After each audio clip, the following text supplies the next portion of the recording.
Hello, good afternoon friends, welcome back to the channel. আজকে আমাদের এই ভিডিও মূলত অরুণাচল নিয়ে। আমরা অরুণাচল গিয়েছিলাম 16th of March R back করেছি 28th অফ মার্চ। মানে বেসিক্যালি ওটা রাত্রি 12টা পেরিয়ে গেছিলো, মানে 29th হয়ে গেছিলো। তো আমাদের টোটাল ট্রিপটা ছিল হচ্ছে 12 নাইট 13 ডেজের, কিন্তু সেটা হয়ে গেল 13 নাইট 14 ডেজ। যাই হোক, তো আমরা ব্যাক করেছি 28 তারিখে, মানে 29 তারিখ ভোরবেলা। আর আমি কুমারজিৎ, আমার হয় প্রিয়াঙ্কা। আজকে আমরা দুজনে মিলে আলোচনা করব অরুণাচলে আমরা যে গিয়েছিলাম, সেখানে কোথায় ছিলাম, কি খেয়েছি, কি কি দেখার আছে, তার সমস্ত ডিটেলস একটা ছোট্ট ভিডিওর মধ্যে করার চেষ্টা করছি। তাতে আমরা কত কি খরচা হয়েছে বা কোথায় কি এক্সপেন্স করেছি সমস্ত ডিটেলস থাকবে। তো আমরা সেটা নিয়ে আজকে দুজনে মিলে আপনাদের সাথে আলোচনা করব। চলুন ভিডিওটা শুরু করা যায়। আমরা শুরু করেছিলাম, মানে জার্নি স্টার্ট করেছিলাম হচ্ছে 16ই মার্চ। তো কটার সময়? 10টা থেকে 11টার মধ্যে বেরিয়েছিলাম। ভীষণ এক্সাইটেড ছিলাম আমরা সবাই। তো এখান থেকে আমরা ফার্স্ট জলপাইগুড়িতে গেলাম। ওখানে ছিলাম তিস্তা সুন্দরী প্রপার্টিতে। প্রপার্টিটা দারুণ ছিল, খাওয়া দাওয়ার কোয়ালিটি মানে এক্সেলেন্ট, সুপার। আচ্ছা, এরপরে আমরা গেলাম হচ্ছে, তারপর দিন গেলাম আমরা কাজিরাঙ্গা ন্যাশনাল পার্ক। আমরা ছিলাম হচ্ছে ওখানে ওই গভর্নমেন্টের যেটা আছে টুরিস্ট লজে, গভর্নমেন্টের অরণ্য টুরিস্ট লজে ছিলাম। ওখানেও খাওয়া দাওয়ার কোয়ালিটি, থাকার কোয়ালিটি যে মারাত্মক আহামরি তা না, তবে খারাপ না, মানে অ্যাজ পার প্রাইস রেঞ্জ ঠিক আছে। তো আমরা যে রুমগুলো ছিলাম সেগুলো মোটেই খারাপ না, কটেজ টাইপের, আলাদা আলাদা, কিন্তু খাবার কোয়ালিটি দুর্দান্ত। প্রত্যেকটা লোকের বিহেভিয়ারও খুব ভালো ছিল, বিশেষ করে ওখানকার পরিবেশ ভীষণ সুন্দর ছিল। আর আমরা পরের দিন সাফারি করলাম। সাফারির জন্য আমরা সকালে দুটো গাড়ি, বিকেলে দুটো গাড়ি, মানে আমরা দুটো জোনে সাফারি করেছিলাম, ইস্টার্ন জোন আর ওয়েস্টার্ন জোনে। তারপরের দিন আমরা ওখান থেকে বেরিয়ে গেলাম হচ্ছে ওয়েস্টার্ন জোন আর সেন্ট্রাল, আর আমরা সেন্ট্রাল করেছিলাম, সরি ওয়েস্টার্ন আর সেন্ট্রাল করেছিলাম। আচ্ছা, এরপরে আমরা বেরিয়ে গেলাম হচ্ছে ভালুকপং। ভালুকপংয়ের হোটেলটা তোমার কেমন লেগেছিল? ভীষণ ভালো জায়গা, বিশেষ করে নদীর ধারে, তো খুব ভালো লেগেছে। ব্যালকনিতে বসেই টাইম কেটে যেত, খুব ভালো লেগেছে। একদম একদম দারুণ। আর তারপরের দিন ওখান থেকে আমরা, হোটেলটাও ভালো ছিল, খাওয়ার দাওয়ার কোয়ালিটি যে খুব ভালো তাও নয়, আবার খুব খারাপ তাও নয়, ঠিক আছে। তারপর আমরা ওখান থেকে গেলাম হচ্ছে ল্যানজং হোমস্টেতে। সেটা পৌঁছেছিলাম দিরাঙে, শান্তি ভ্যালিতে। তো সেখানে আমরা পৌঁছেছিলাম প্রায় রাত্রেবেলা প্রচন্ড বৃষ্টি হচ্ছিল, তো আমরা সেরকম ভাবে কিছু ভিউ পাচ্ছিলাম না। তো লোকেশনটা অসাধারণ ছিল। পরের দিন সকালবেলা যখন বৃষ্টি ছিল, পরে একটু বেলার দিকে রোদ উঠলো, ওফ, তারপরে তো মনে হচ্ছে নৈসর্গিক দৃশ্য, মানে অসাধারণ বিউটি। আর খাওয়া দাওয়ার করলে রাত্রে যেটা ডিনার করেছিলাম সেটাও ভালো ছিল, সকালে ওরা ফ্রি ব্রেকফাস্ট ছিল, সেটা মানে অসাধারণ, দারুণ সুন্দর। নদীর ধারে জায়গাটা অপূর্ব। আর তারপরে আমরা ওখান থেকে বেরোলাম হচ্ছে তাওয়াং। আচ্ছা, ওখানে বেরিয়ে আমরা তাওয়াং এর জন্য মানে যাওয়ার জন্য রেডি হলো, কিন্তু আমাদেরকে সেলাপাসের একটু আগে, প্রায় 13-14 কিলোমিটার আগে থেকে আমাদের ব্লক করে, মানে এত বরফ পড়েছে যে আমরা ব্লক করে গেলাম। পুরো লাইন দিয়ে গাড়ি দাঁড়িয়ে আছে। সেই ভিডিও, পুরো সিরিজ অফ ভিডিও আমার চ্যানেলে আপলোড করা আছে, পুরো 12টা সিরিজ আমি ভাগ করেছি। তো আমি ওপরে আই বাটনে প্লেলিস্টটা দিয়ে দিচ্ছি অরুণাচলের, আপনারা দেখে নিতে পারেন। আর তারপরে আমরা ওখান থেকে ফিরে এলাম হচ্ছে রাত্রেবেলা, প্রায় রাত হয়ে গেছিল, রামা ক্যাম্পে। আমরা ওখানে আর্মি ক্যাম্পে থাকার চেষ্টা করেছিলাম, কিন্তু আর্মি ক্যাম্প বললো যে ফাঁকা নেই, ওখানে ভোট, সেই সময় ভোট ছিল। তো আর্মি ক্যাম্প বললো ফাঁকা নেই, আপনাদেরকে হোটেলে গিয়েই থাকুন, সেটাই বেটার হবে, কেন এখানে এতগুলো লোক মিলিয়ে ফ্যামিলি আছে, সাথে মহিলা রয়েছেন, তো ওখানে একটু অসুবিধা হবে। জেন্টস হলে কোনো প্রবলেম ছিল না, কিন্তু ফ্যামিলি নিয়ে একটু সমস্যা হতে পারে, কেন রুম কম, তো সেখানে অসুবিধা হবে। তো সেই জন্য আমাদেরকে ওরা রিকোয়েস্ট করলো আপনারা নিচে নেমে যান হোটেল। তো আমরা এসেছিলাম রামা ক্যাম্পে। তো রামা ক্যাম্পে যে হোটেলটা ছিলাম সেটা মানে জাস্ট নতুন হয়েছে কিছুদিন আগে, তো কোয়ালিটি দারুণ। আর রাত্রেবেলা যে খেলাম ওখানে, ওই খাওয়ার কোয়ালিটিও দারুণ ছিল। আর লোকেশনটা একদম সেম ল্যানজং হোমস্টের মতন, একদম নদীর পাশে। আর এই রামা ক্যাম্পটা হচ্ছে দিরাঙের ঠিক পরের স্টপেজই হচ্ছে রামা ক্যাম্প। তো এখান থেকে আমরা পরের দিন সকালবেলা আর্লি মর্নিং 8টা সাড়ে 8টার মধ্যে বেরিয়ে পড়লাম। আমরা গেলাম তাওয়াং, মানে সেও একই কেস, বরফের মধ্যে দিয়ে গেলাম। তো আর্মি ততক্ষণে রাস্তা ক্লিয়ার করে ফেলেছিল, আগের দিনের মতো সেই জ্যামটা ছিল না। তো আমরা সেই বরফের মধ্যে দিয়ে তাওয়াং বরফ পেয়েছি, মানে ফিউচারে যদি কোনো বরফ দেখতে নাও পায়, কোনো আক্ষেপ থাকবে। একদম ঠিক, ভীষণ বরফ পেয়েছি। মানে আমরা 2008 সালে আমরা মুন্সিয়ারি গিয়েছিলাম, ওখানেও প্রচুর বরফ পেয়েছিলাম, কিন্তু এটা যে মানে রাস্তায় যেতে যেতে দুধারে যে বরফ পেয়েছি আমরা, ভীষণ ভালো লেগেছে, বিউটিফুল। আর আমি ওই মুন্সিয়ারির কয়েকটা ক্লিপ, মানে ফটো আমি দিয়ে দিচ্ছি, আপনারা দেখতে পারেন। আর তারপরে আমরা তাওয়াংয়ে গিয়ে পৌঁছলাম। তার আগে আমরা নুরানাং ওয়াটারফল দেখেছি, সেই ওয়াটারফলটা অসাধারণ, বিউটিফুল। তো ওটা দেখে আমরা তাওয়াং পৌঁছলাম। তাওয়াংয়ে ছিলাম আমরা এলেনস্টে তাওয়াং, দারুণ, মানে এলেনস্টে তাওয়াংটা সত্যিই ভালো। আরও কয়েকটা হোটেল আছে, সেগুলোও ভালো, আমি সেগুলো দেখেছি, মানে আমরা বুক করার জন্য করেছিলাম, কিন্তু বুক না করে এটাই করলাম। তো যাই হোক, এদের কোয়ালিটি, রুমের কোয়ালিটি বা মানে আতিথেয়তা দারুণ সুন্দর, খাবার দাবার। তাওয়াংয়ে গিয়ে আপনাদেরকে 3 থেকে 4 দিন থাকতেই হবে। হ্যাঁ, এটা একদম ঠিক। ও যেটা বলছে, আপনারা যদি তাওয়াং যান এবং তাওয়াংটাকে পুরোপুরি দেখতে চান ঠিক করে, তাওয়াংয়ের আশপাশটা, তাহলে কিন্তু আপনাদেরকে হাতে 1টা কি 2টো দিন এক্সট্রা রাখবেন। কেননা এই বুমলা পাস যদি বরফ সময় না যান তাহলে কোনো অসুবিধা নেই, কিন্তু শীতকালে যদি আপনারা ঘুরতে যান মানে অরুণাচল, তাহলে কিন্তু এই সেলা পাস আর এই বুমলা পাস এই যে কোনো দিন বন্ধ হতে পারে। মানে সেলা পাস তো আপনারা হয়তো 2 দিনই বন্ধ থাকলো, আপনারা যেতেই পারলেন না তাওয়াং, যদি আপনি মানে আইটিনারিতে 2 দিন রাখেন। তো সেক্ষেত্রে আমি বলবো তাওয়াং যদি যান 3 দিন তো মাস্ট ফুল, আর 2 দিন এক্সট্রা হাতে রাখবেন। কেননা সেলা পাসে কিন্তু শীতকালে যদি যান মানে আটকে যাওয়ার চান্স কিন্তু 90%। আর বুমলাও মাঝে মধ্যে বন্ধ হয়ে যায়, বরফ বেশি পড়ে গেলে বন্ধ হয়ে যায়। তো আমরা যেমন আমরা তাওয়াংয়ে গেলাম, তাওয়াং থেকে আমরা বুমলা পাস গেলাম। তো বুমলা পাসে আমাদের এত বরফ ছিল, প্রথম 2 দিন তো বন্ধ ছিল। পরের দিন আমরা নিজেদের গাড়ি নিয়ে যাবো বলে ঠিক করেছিলাম, কিন্তু একটা গাড়ি ব্রেকডাউন হয়ে গেল ফট করে, আমার বন্ধুর গাড়িটা। তো সেটাতে আমরা যেতে পারলাম না, আমরা ঘুরে এলাম। আর আমাদের কাছে এমনিতেই আমরা একদিন পরে পৌঁছেছিলাম, তো সেক্ষেত্রে আমাদেরকে ডিসি অফিস যেতে হতো পারমিশন বার করার জন্য। তো আপনাদেরকে একটা বলে রাখি, আপনারা কিন্তু এই মুহূর্তে যে কেউ নিজের গাড়ি নিয়ে তাওয়াং যেতে পারে, বুমলা যেতে পারবেন। তার কারণ হচ্ছে আপনারা কারো কথা শুনবেন না, কোনো ট্রাভেল এজেন্ট, কোনো হোটেলের কারোর কথা শোনার দরকার নেই। আপনারা সোজা গাড়ির সমস্ত পেপার নিয়ে আপনারা ডিসি অফিসে যাবেন। ডিসি অফিসে 10:30 থেকে 11টার মধ্যে আপনাদেরকে পুরো পেপারের সেটটা দিয়ে দিতে হবে জমা। পরের দিন সকালবেলা ওরা আপনাদেরকে 6:30 থেকে 7টার মধ্যে ডিসি অফিস থেকে ওই পেপারটা সাইন হয়ে যাবে, আপনারা কালেক্ট করতে হবে। আমি আপনাদেরকে বলবো যে আপনারা নিজেরা যারা গাড়ি নিয়ে যেতে চান তারা কিন্তু মানে একদম অবশ্যই ডিসি অফিস যাবেন। আপনারা কিন্তু কেউ কারো কথা শুনবেন না। ডিসি অফিসে খুবই কোঅপারেটিভ, কোনো অসুবিধা নেই। ওখানে গেলে কিন্তু সমস্ত বলে দেবে আপনারা পাবেন কি পাবেন না। কারণ এই মুহূর্তে তখন আমরা যখন গিয়েছিলাম তখন দিচ্ছিল, এখনো অবধি দিচ্ছে। গভর্নমেন্টের বিভিন্ন রকম রুল চেঞ্জ হতে পারে।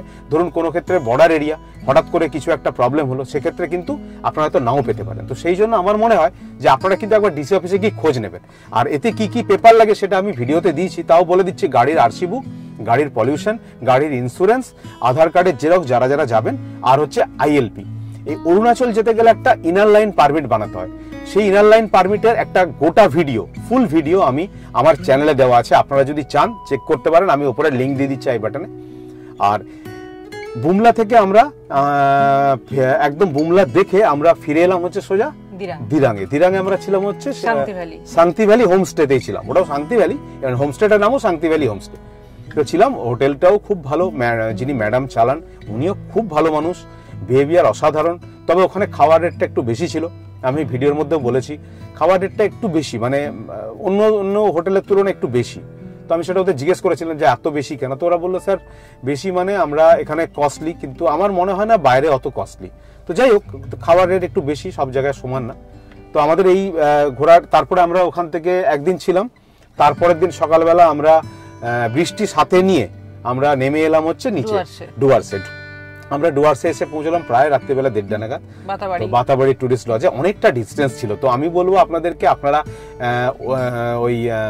ওই জায়গাটার নাম কি ছিল, উদালগুড়িতে একদিন থেকে যেতে পারেন। তার কারণ হচ্ছে আমরা যে ডিস্টেন্সটা এসেছি সেটা অনেকের পক্ষে চালানো নাও মানে হতে পারে, মানে চালাতে নাও পারেন। কেননা অনেকটা ডিস্টেন্স, দিরাং থেকে বাতাবাড়ি ডুয়ার্স অনেকটা ডিস্টেন্স। তো আপনারা অনেকে হয়তো এতক্ষণ এক্সস্ট হয়ে যেতে পারেন, চালাতে নাও পারেন। তো আপনারা, আমি বলবো মাঝখানে একটা কোথাও নাইট স্টে করতে পারেন যারা এতটা। আমরা ট্রেনে চলে এসেছি, এটা আলাদা ব্যাপার, কিন্তু আমার মনে হয় একটু ডিস্টেন্সটা বেশি হয়ে গেছিলো। একটা ব্রেক জার্নি দিলে মনে হয় বেটার হতো। আমাদের কাছে টাইম কম ছিল, সেই জন্য আমরা চলে এলাম। কারণ আমাদের বুকিংও ছিল বাতাবাড়িতে। এটা একটা সমস্যা, যদি আপনারা বুকিং করে যান সেক্ষেত্রে আপনার কিন্তু টাইম অনুযায়ী আসতে হবে, এটা একটা সমস্যা। আর একটা বলবো, যারা ফ্লাইটে করে যাবেন বা যারা ট্রেনে করে যাবেন তাদেরকে বলবো, যারা ফ্লাইটে করে যাবেন বিশেষত তারা তেজপুরে নামবেন যদি অরুণাচল যেতে হয়। তার কারণ হচ্ছে তেজপুর কিন্তু খুব সামনে।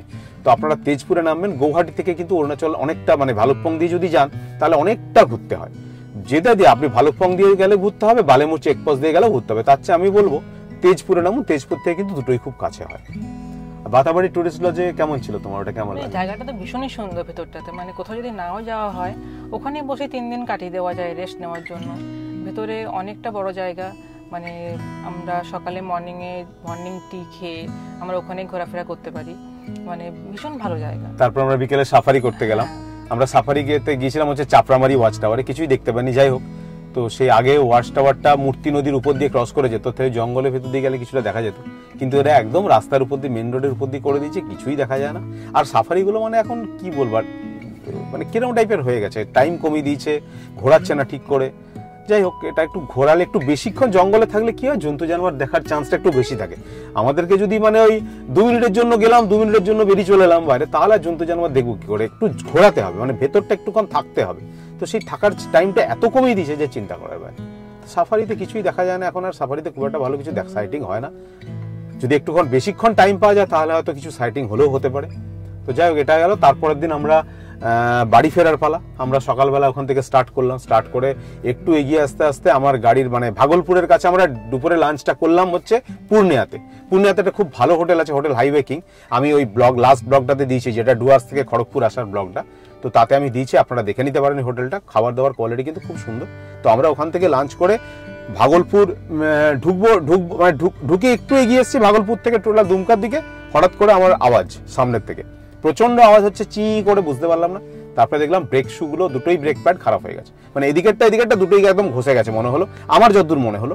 তো আমি তো বুঝতে পারলাম না। তো মারুতিতে টোল ফ্রি নাম্বারে কল করলাম, কল করতে বললো স্যার মনে হচ্ছে ব্রেক প্যাডটা গেছে। তো ওই অবস্থায় এই হ্যান্ড ব্রেক আর গিয়ার চেঞ্জ করে করে প্রায় 90-95 কিলোমিটার মতো চালিয়ে নিয়ে এসেছি। মানে আমাদের ওটা 2 ঘন্টা 2.5 ঘন্টা জার্নি ছিল, কিন্তু সেটা আমার প্রায় 4.5 ঘন্টা লেগে গেছে খালি হ্যান্ড ব্রেক আর গিয়ার দিয়ে। যাক, সেটা ভয়ানক অভিজ্ঞতা। ওরকম চালানো মানে আমি কিভাবে চালানো নিজেও জানি না, বুঝতে পারি না, ওরকম কোনোদিনও চালানো অভ্যেস ছিল না। যাই হোক, সেটা চালিয়ে কোনো রকম দুমকা সার্ভিস সেন্টারে এলাম। আমরা প্রায় 8টা নাগাদ ঢুকেছিলাম সার্ভিস সেন্টারে। কিন্তু সবচেয়ে বড় কথা হচ্ছে ওরা 8টা অবধি, 6টার সময় বন্ধ হয়ে যায়, কিন্তু 8টা অবধি আমাদের গাড়ি সার্ভিস করবে বলে 8টা অবধি বসেছিল। তারপরে আমরা গেলাম, গাড়ির মানে এতে ইয়ে করে ঢুকিয়ে গাড়িকে ভালো করে সার্ভিস করে সমস্ত কিছু চেঞ্জ করে সমস্ত মানে চেক আপ করে তারপরে আমাদেরকে গাড়ি দিল, এবং ওখানে ভেতরে বসে আমাদেরকে স্ন্যাক্সও খাওয়ালো। তো যাই হোক, এইসব করে টোরে আমরা যখন বাড়ি পৌঁছলাম তখন প্রায় রাত 3:30 বেজে গেছিল। তো এই অভিজ্ঞতা দারুণ ছিল আমাদের অরুণাচলের। তো আপনাদের সাথে ছোট ছোট যেগুলো শেয়ার করার ছিল সেগুলো শেয়ার করলাম। তো আপনারা যদি যান, আমি বলবো অরুণাচল যদি যান, মানে এত দূর, এত দুর্গম রাস্তা, এত ভালো জায়গা, তো আপনারা 1-2 দিন হাতে নিয়ে যেতে পারেন, মানে টাইম নিয়ে। তো যাদের কাছে টাইম নেই, মানে যাদের ছুটি অল্প, তাদের তো কিছু করার নেই, কিন্তু যাদের কাছে টাইম আছে আমি বলবো তারা 1-2 দিন এক্সট্রা রাখতে পারেন। তাতে কি হবে, খুব ভালো করে ঘোরা যাবে। আর আমরা ভালো করে ঘুরতে পারিনি অনেকগুলো কারণের জন্য। এক হচ্ছে বন্ধ হয়ে গেল, আমরা ঘুরতে পারলাম না পুরোটা ভালো করে, কারণ তাওয়াং থেকে অনেকগুলো জায়গা দেখার আছে, কিন্তু আমরা সেই জায়গাগুলো পুরোপুরি দেখতে পাইনি। তো আমি চাইবো, এবং আমাদের চাওয়া যে আপনারা যদি যান তাহলে ভালো করে ঘুরুন এবং ওই জায়গাটা ভালো করে এক্সপ্লোর করুন অরুণাচলটাকে। আর একটা জিনিস, সেটা হচ্ছে যে এইখানে অরুণাচলে আমাদের যে কি কি এক্সপেন্স হয়েছে, কোথায় কতটা এক্সপেন্স হয়েছে, সেটাও আমি আপনাদের সাথে ডিসকাস করছি এবং বলে দিচ্ছি। আমাদের টোটাল যে অরুণাচল ট্রিপটা ছিল, সেটা ছিল হচ্ছে টোটাল কিলোমিটার হচ্ছে 3642 কিলোমিটার। তো আমি খাতায় লিখে নিয়েছি, কেন না হলে বুঝতে পারবো না, ভুলে যাবো। তো 3642 কিলোমিটার ছিল। দুটো গাড়ি ছিল, 7284 কিলোমিটার দুটো গাড়িতে। টোটাল ডে ছিল হচ্ছে 12 দিন, কিন্তু হিসাব অনুযায়ী ওটা 13 দিন হয়ে গেছিল। আর টোল চার্জ পড়েছিল 2475 টাকা করে পার গাড়ি, ইন্টু 2 মানে 4950। টোটাল ফুয়েল লেগেছিল এক একটা গাড়িতে 29,617 টাকা করে। দুটো গাড়িতে লেগেছিল 59,233, কেন আমরা 4টে ফ্যামিলি গিয়েছিলাম। টোটাল ফুড লেগেছিল 13 জনের, মানে ড্রাইভার ইনক্লুডিং, 5,336 টাকা করে পার হেড, ইন্টু 13 জন, 69,368, 69,368 টাকা। অ্যাকোমোডেশন লেগেছিল 12 জনের 8,394 টাকা করে, 12 দিনের, 1,0736 টাকা। মিসলেনিয়াস মানে আমরা যে রাস্তা দাঁড়িয়ে চা খেয়েছি, ম্যাগি খেয়েছি বা কিছু এদিক ওদিক খেয়েছি, সেগুলো আমি মিসলেনিয়াসের মধ্যে ধরেছিলাম। 672, 672 টাকা করে পড়েছিল 13 জনের, 12 দিনের, 8,736 টাকা, মানে টোটাল এক্সপেন্স। সাফারি চার্জ পড়েছিল 12 জনের 1,790 টাকা করে, 21,480 টাকা, মানে সাফারির মধ্যে কিন্তু টিকিট ইনক্লুডিং ছিল, মানে আমাদের যে ন্যাশনাল পার্কে ঢোকার যে টিকিটগুলো, এন্ট্রি টিকিট, সেগুলো কিন্তু এর মধ্যে ইনক্লুড আছে। আচ্ছা, আমরা বুমলা তো গাড়ি নিয়ে যেতে পারলাম না নিজেদের, সেখানে আমরা গাড়ি ভাড়া করেছিলাম।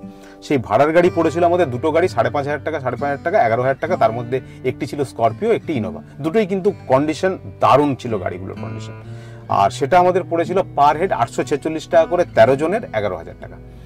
আর টোটাল আমাদের অরুণাচল এক্সপেন্স হচ্ছে পুরো ফুল যতটা আমরা গাড়ি নিয়ে গেছি, গাড়ি নিয়ে ফিরে এসেছি, 2,75,499 টাকা।